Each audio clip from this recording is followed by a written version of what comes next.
What's up, everybody? I hope y'all are having a wonderful day. I'm Anthony. On today's video, we are going to be addressing a question that was asked of me, and it's actually been asked a few times in my real life, but I wanted to address it and answer it on the channel because I think the conversation leading to or around and including the answer are like really good information, and I think we could all benefit from hearing that. So before I get into too far, the question was, do you see what happened in 1933 in regards to the Gold Confiscation Act?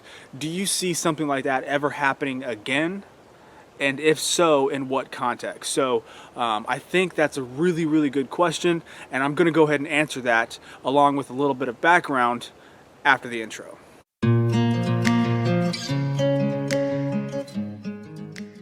So thanks for indulging me. I have to do, branding because it's very important to the channel and what I'm trying to do here. So I appreciate you sticking through that because 5 seconds is way too long, right? Anyway, so the question was asked, and it's been asked me before because people in my real life know that I enjoy precious metals because I metal detect, so I'm part of the metal detecting community, so obviously finding gold and silver are like great for me.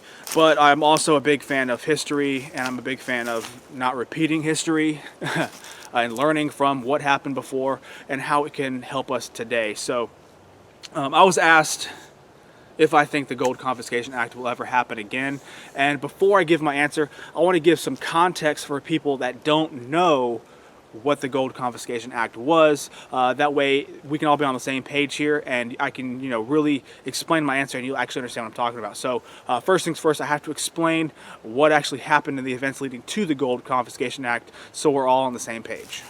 Now I'm going to try to keep this short and condensed, so I might leave out a few things. So if you would like to have a further in-depth reading, I'll put links down below. That way you can see for yourself the whole history of everything that happened. But for the sake of purposes on this channel, on this video, I'm not trying to make this thing go over like 45 minutes. So I'm going to go ahead and breeze through a lot of the background. So just bear with me here. But before we can explain what happened with the Gold Confiscation Act, we have to understand why it happened, and I think the best starting place would be the Federal Reserve Act of 1913. Now, it's not my decision, obviously it's not our generation's decision, as to why the federal government decided to make the Federal Reserve. The Federal Reserve is nowhere at all a part of the government, even though the name implies it is. But in 1913, they decided that they wanted to vote in the ability to have a Federal Reserve Act. Basically, they wanted to insulate banks from bank runs. That's basically the whole reason why they made the Federal Reserve. If you've watched this channel before, you know that I do not like at all. I do not like the Federal Reserve. I think it's one of the most evil organizations we've ever created, and that's another discussion for another video. So, in 1913, they made the Federal Reserve Act, which essentially created the Federal Reserve Bank to insulate from bank runs. For those of you who don't know what a bank run is basically where someone, say 10 people put in $1,000 to a bank, they wait a month, and then all 10 people want to take their $1,000 back out. Well, that's a bank run because the bank now has no money left in, and if the bank made any loans at all, then they don't have that cash on hand, and now it's a bank run, bank doesn't have the money, and the bank becomes insolvent. So by creating the Federal Reserve, they allowed the banks to ask for loans from a higher bank to ensure that they don't go insolvent overnight. So that's essentially why they made the Federal Reserve. That's why it's so important to know exactly what it is. So that was in 1913. We went through World War I, we went through the Spanish flu, and come 1920 we started to have issues with the economy, the world economy. Obviously, after a big giant war and a pandemic, things kind of slowed down from an economic standpoint. And even though there's an Atlantic Ocean in between Europe and America, it's still a global economy. And if the economy slows down at all somewhere, it's going to have ripple effects. And that's what happened in the United States. So we were looking at the brink of recession here in 1920, 1921. So Calvin Coolidge, one of my favorite presidents actually, decided to do what you should be doing, and that's cutting regulations and cutting taxes to unleash the power of the economy, which is exactly what happened, and that's why the Roaring 20s happened. However, all good things must come to an end. what happened during the Roaring 20s was people were starting to play a little fast and loose with their money, making bets, making gambles on things, not taking into account tomorrow. And all that kind of came to a head in 1929 when the stock market crashed. That set off the Great Depression, and that's what got FDR, Franklin Delano Roosevelt, elected. Now, in the early 1930s, when FDR was elected president, the government was going through a growth period, but it was also going through a spending problem. Everything was kind of beating down in terms of the private market. The economy was very, very, very slow. Environmental factors didn't help. But basically, you had people looking for help for the unemployment problem. Jobs just were not where they wanted them to be. And FDR came out with, as we all know, is the New Deal. The New Deal made a whole slew of government programs. It brought with it a whole slew of government spending. Now, we know government spending today, in today's world, as commonplace. That was all the time. It happens all the time. Every single year, this humongous bloated budget that always gets completely dwarfed by the amount of spending. That's what we know. But back then, that did not happen because we were on something called the gold standard. Now, the gold standard essentially means that you can only create dollars if there is a certain amount of gold held in reserve by the federal government. So the amount of dollars in circulation only exists by how much gold they have to back up those dollars. That's exactly what the the gold standard was, and that's what was happening during FDR's reign with the New Deal. However, you can't spend money on all these programs without going into massive amounts of debt, which is exactly what happened. Basically trying to find a way to pay for all of the spending that they're going to start doing, and their idea, FDR and his administration, their idea was to, instead of trying to print out more money, which they couldn't do because of the gold standard, they wanted to revalue money. And the way they did that was they wanted to get people to give up their gold, because once they didn't have any other option, they had no choice but to use the dollar. So their way of doing all of that was to revalue that dollar by taking away one of the assets that people were allowed to stash away at the time, being gold. Now, for those of you who don't know, prior to 1933, yes, you had paper money. But for the most part, people, especially on the West Coast in California, were humongous fans of having gold coins as their money. So a $20 gold coin was called a double eagle. Okay, so it was about this big, and it was $20 worth of dollars, but it was essentially 1 ounce of gold. And that's exactly what gold was worth at the time. I think it was like 1 ounce of gold was $20.67, I think. So essentially that's exactly what it was. And that's how it was for a long time. Everything was bounced off the price of gold. So you had your double eagles for $20, your regular eagles were $10, half eagles $5, quarter eagles $2.50. So they had gold pieces, gold dollars, that kind of thing. So you could carry those in your pocket instead of a paper money, because we all know what happens with paper money. It eventually goes back to zero. Its value being paper. So I digress. People had both. They had paper money and they had gold dollar or gold coins as money prior to 1933. FDR said, you know what? We need to get all the gold we can and put it into a central location. That's what the whole Fort Knox thing went around. So they went ahead and started the Gold Reserve Act of 1934. Over the course of 1933 to 1934, they confiscated all the gold from regular citizens. I mean, you were allowed to keep a certain amount of gold as per whatever, but the coinage especially was taken from you, and you were given fair value for it. And upon completion of all that confiscation, because you were supposed to bring it and turn it in, because if you didn't, you were facing like a humongous fine, not to mention jail time, like legitimate, you go to jail for having gold coins. So after everybody turned all their gold in and they were sure they got most of it, they signed the Gold Reserve Act, which essentially changed the value of gold from $20 an ounce to $35 an ounce. Essentially, what that did was it revalued the dollar. It revalued gold and it revalued the dollar. So that means that they were allowed to print more dollars, put more dollars into circulation because now they had more gold in their reserves. So by having more money in circulation, it was a way of getting rid of debt, which coincidentally seems to be what they're doing now, right? But we'll get to that. So they took all the gold, they changed the value of the gold from $20 to $35, essentially increasing the value 59%, which took down that much more debt. So the debt was much easier to pay off for all these programs. So if you're looking from the outside in, you might be thinking, hey, that's kind of a good idea. But if you're looking at it from the price of or from the point of how much do I have personal value, well, I'm not allowed to have gold. I'm only allowed to what this little piece of paper the government allows me to have. That's kind of the whole point. Because governments can create currencies, but they can't create wealth. And unfortunately, gold is wealth. Currencies are not. So that's exactly what he did. Once he was sure he got all that stuff, he revalued everything. And we've been going on snowball effect ever since, until we went off the Gold Standard Act in like 1971. So when Nixon took us off. But basically, by doing that little action that he did, he was able to print more money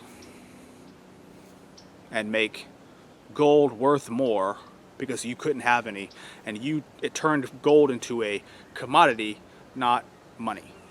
Now that we're all on the same page, let's go ahead and answer the question, do I see something like that ever happening again? Yes and no.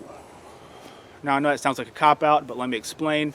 Yes, I see that happening again, but no, I don't think it's going to be just gold. I think it's going to be other things as well, because the whole point of that act, the whole point of doing all of that, was to make it so dollars were the only currency allowed to be used. And I think the government is absolutely going to do that again because they want to make sure they have all of the power. If they make everything else illegal, then you can only spend their dollars. And it makes you wonder if that's why they're flooding the world with dollars, to make it so the only currency that can be used for exchanging of material is dollars. Makes you wonder, right? So, before I get into the details of what I think actually will happen, I wanted to go ahead and explain some ways that you can get around the act of 1933, 1934. That way you can kind of help yourself if you want to prepare for that, potential existence to happen again. What do I mean? In 1933, when they were confiscating gold, they made a specific point to say, hey, you can only grab bullion. They weren't taking people's jewelry. So if you were to be a smart person and you want to be crafty about it, you would have a certain amount of gold in your safe, wherever, in jewelry, because jewelry was not confiscated because, hey, there's not a way for them to put a value on jewelry, especially heirloom jewelry. So they were not even going to try to attempt that, and they were going to lose in courts if they tried, so they didn't even try to take jewelry. So if you were to put any kind of gold aside, it would be very smart to go ahead and do that in jewelry. Not to mention, one thing that is not often spoken about when people are stacking precious metals is you want to make sure you're putting your precious metals in something other than bullion, coins, or bars. What do I mean by that? When you go on sites like 8mex, JB Bullion, that kind of thing, you're most likely going to see bars, you're going to see rounds, coins, specifically made as bullion. Like your American Silver Eagle, bullion. Your St. Gaudens Double Eagle, bullion. However, you need to start thinking about numismatic value, not bullion value. Numismatic value is what we call in the coin collecting world as the value of a coin, not the metal value. So, say I go buy a 1953 without arrows seated Liberty quarter. That is going to be worth way more than the silver value. So when it comes down to a collector, I don't know the actual number, but we'll say $80. That coin's worth $80. The silver value is only worth $6. You see what I'm saying? The numismatic value far outweighs the precious metal price. So when it came down to confiscation in 1933, if someone had, say, a 1790s guinea, gold guinea, or something from Europe that's worth way more as a coin collector value, they weren't going to be able to get that value back at a fair value of just paying for the gold price. So that was another way around the confiscation, because you're saying, hey, this isn't bullion, this is a collector's item. That's why whenever people ask me what kind of precious metals they should be stacking, if they want to be jumping into silver, if they want to be jumping into gold, yes, it is absolutely nice to go ahead and grab bars, because it's a big chunk of something that you can pay for one time. It's only one thing to carry around. Hey, that's cool, but I hope to God that you are putting some of your stack aside in things like constitutional silver, junk silver, or world money. And one of the things that I try to tell people with gold especially is you need to be jumping on European coins, because they are worth value as a European coin, not just gold melt value. So the argument could be made, hey, this isn't bullion, I'm collecting this because I'm a coin collector and I like world currency. And you could easily take them to court and say, hey, no, this is worth value as a coin, not worth value as a precious metal. So I highly suggest, if you are going to be jumping into, stacking precious metals, you look into that avenue. I have some examples here. This is a Ducat, Austrian Ducat, 1915. It's used as a bullion coin. But I also have a Helvetica, or Helvetia, Swiss. It is a 20 franc, 1935. It is a collector's coin, and any bank in Europe still views that as money. So the coin value, in my opinion, far outweighs the precious metal value. You look at that as a, say, even piece of art. Art nowadays is usually a good stash of wealth as an asset. Same principle with these coins. You're looking at the coin as a coin value, not as a precious metal value. Does that make sense? So I highly suggest, if you are going to be jumping into precious metals or stacking precious metals, you look into that facet of it all, not just, I got to stack gold or silver in a certain bullion state just because, like in bars. Because if there is ever a confiscation again, that's the first thing they're going to take is your bullion, not your collector's items. So I guess essentially what I'm trying to say with this whole video is, yes, I absolutely think it's possible that the government will take something that is viewed as money and say it's not worth money anymore. I'm looking at you, cryptocurrencies. Will I think it happens anytime in the near future? Who knows? But we've all seen from the past, the governments are terrified of someone else using anything besides their own currency. We saw it back in the 1920s in Germany. We saw it most recently in Zimbabwe in like the early 2000s, how their currency went to like $500 million. That's what their notes are printed as, $500 million. And it couldn't buy anything. So governments are terrified of the fact that their own currencies will not be used, so they will do everything possible to make sure that they cannot have something else used in its place. So when it comes down to things like cryptocurrencies or gold and silver, that kind of thing, some states have already made it so gold and silver is viewed as money now, not some sort of commodity like they're being treated now, to where you pay taxes on it. So if you pay with gold and silver, you don't have to worry about being taxed on it. It's only some states, not all of them. However, other states are completely viewing it as like, no, this isn't money, this is a commodity like oil, and you will pay taxes on it. So I guess in the long run, it all depends on how froggy the government is and how much power we allow them to have. I highly suggest, if you are going to be stashing away any kind of gold, silver, cryptocurrencies, that ever, you don't put all of your money into that, just in case something like that does happen again. Because let's be honest here, it took 40 years for the government to say, you know what, gold's not illegal to have anymore for personal consumption. Literally, it was 40 freaking years where it was illegal to own gold bullion. Not gold jewelry, but like gold bullion, gold coins. That's BS and a half.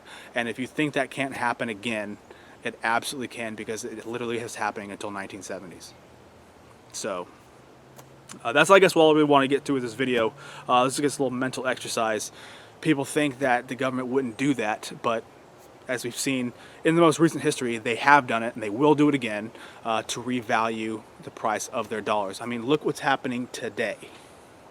They are printing dollars faster than they ever have in history. They've printed, what, 70% of the amount of dollars in circulation just last year.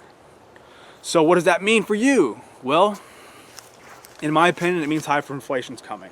And the Federal Reserve government is going to do whatever it can. Federal Reserve and government is going to do whatever it can to make sure that you have no other option to use but their dollars. And in all actuality, we just tell y'all a secret, what I think is really going to happen is the Fed is working on a digital dollar. And they're going to make all those dollars that you have stashed in your mattress, stashed in a safe deposit box, whatever, and they're going to revalue those, kind of how Canada did their money and how Mexico did their money in the 1900s. So they're going to revalue that to where it's only worth so much compared to that new currency. So you have to be able to absorb all this stuff. If you're going to be stashing away some form of wealth, I highly suggest you do it in assets. The more liquid, the better. But hey, any kind of asset that you can get, that way you are insulated from the government choosing what's going to be illegal and what's not going to be illegal. Like if you want to buy something like land, which is always going to maintain some sort of value, good idea. If you want to buy a rental property, that's always going to maintain some sort of value unless if you keep it up. If you want to buy something like an antique or art or coins, collecting coins, jewelry, absolutely do that. Ace is in my book. I hope this video helped you. I know it's a long one. If you're still with me, I really do appreciate it. Please do me a humongous favor and give me a thumbs up. It really does help out my channel. Subscribe, and I will catch y'all on the next one, okay? Bye.